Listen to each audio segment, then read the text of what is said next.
ছড়াছড়ি এই মুহূর্তে পশ্চিমবঙ্গ, এবং সেখানে ভুয়ো ভোটার তার সংখ্যা এখনো পর্যন্ত পাওয়া গিয়েছে 1,32,215 জনকে আইডেন্টিফাই করা গেছে। এটা হচ্ছে ভুয়ো ভোটার।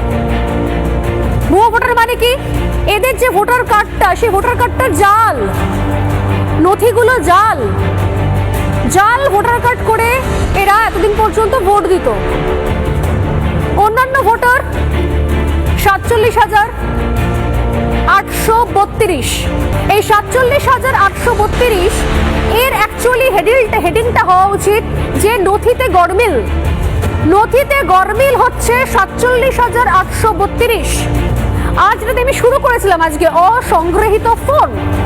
এই অসংগৃহীত ফর্মের সংখ্যা এই মুহূর্তে পৌঁছেছে কত লাখে? দেখুন, 56,37,731। 56,37,731 শুধুমাত্র অসংগৃহীত ফর্ম। এবার অনেকেই বলছেন যে অসংগৃহীত ফর্মের মধ্যে কি দিদি মৃত ভোটারও রয়েছে? দেখুন, আইডিয়ালি অসংগৃহীত ফর্মের মধ্যে মৃত ভোটার থাকার কথা নয়। যদি আমাকে বলেন হিসেব করতে, তাহলে বলবে যে 56 লাখের সঙ্গে প্লাস করা উচিত 24 লাখ মৃত ভোটার। কেন?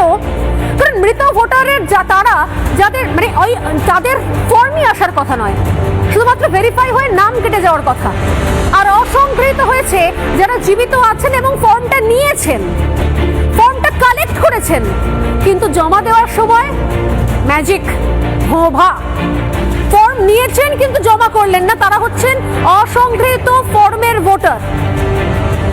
সেই সংখ্যাটা 56 লাখ। এবার এর সঙ্গে অ্যাড করুন স্থানান্তরিত ভোটার। স্থানান্তরিত ভোটার প্রায় 19 লাখের ওপর। তার সঙ্গে অ্যাড করুন নিখোঁজ ভোটার, যাদের কোনো পাত্তা পাওয়া যায়নি, সেটা প্রায় 10 লাখ।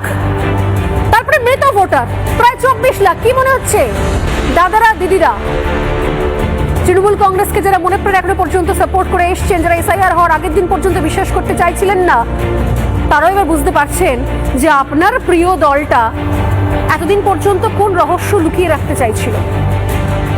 এমনি এমনি কমিশন সূত্রে খবর আমরা পাচ্ছি না যে কোটি ক্রস করবে।